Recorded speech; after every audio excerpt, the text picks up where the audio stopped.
But when an athlete does not perform the beta that you expect as a route setter, is it really a failure on your route setting, No, or is it a strength of the athlete also? no, it depends. I mean,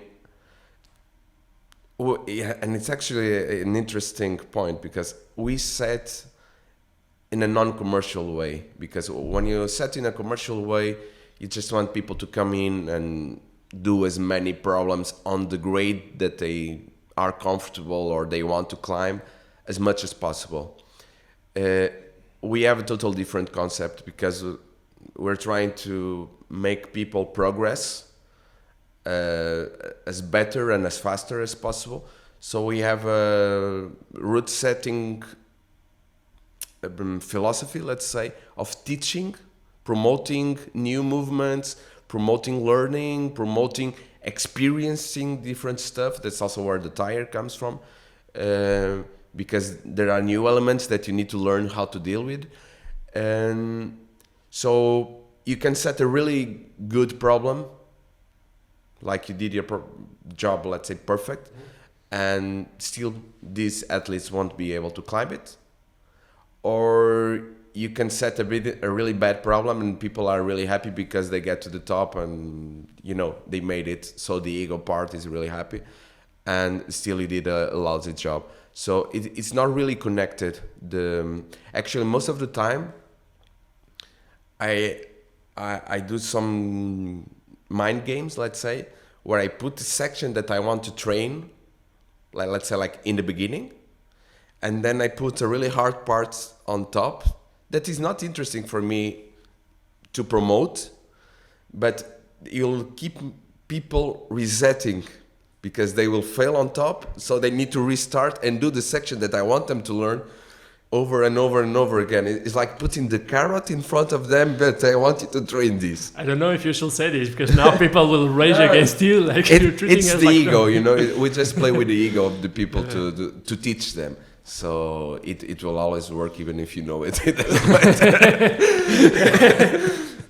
And now I regret when sometimes if I fail on the top part, we usually shit and we start in the middle and we go on. So yeah, that's normally something that really pisses me off, and also I think that's not a very good philosophy as an athlete.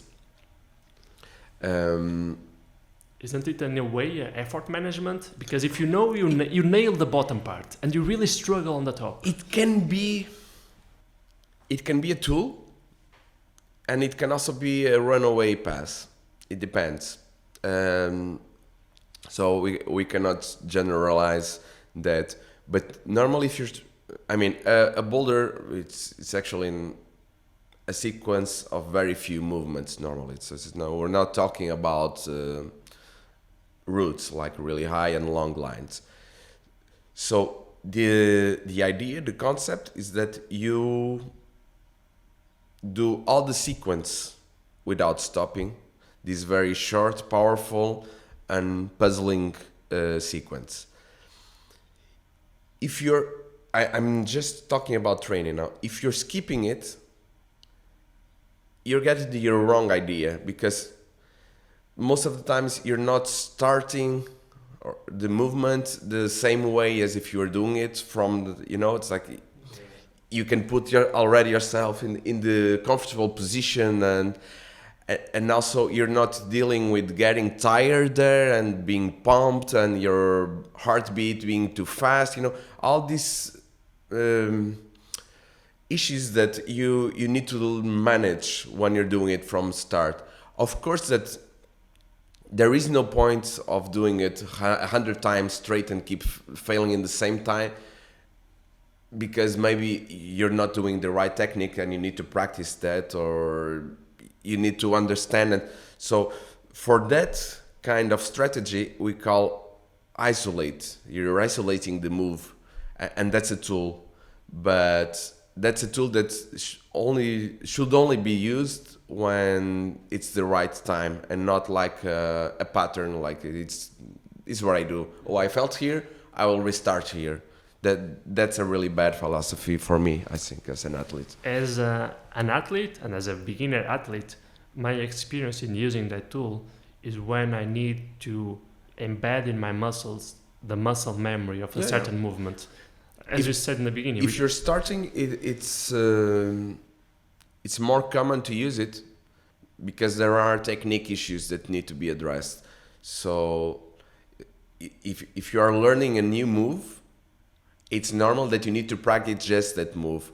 And if you'll get there and you are tired, you won't be able to learn that move probably perfectly. So yeah, it makes more sense when you are starting to just practice the moves and practice the moves and practice the moves until you perfect it, and then you can start using this move. It's a tool, and you can start using it to break the puzzles that we form for you. So definitely you should be using it more when you're starting, and less and less and less when you are progressing in your climbing career, let's say.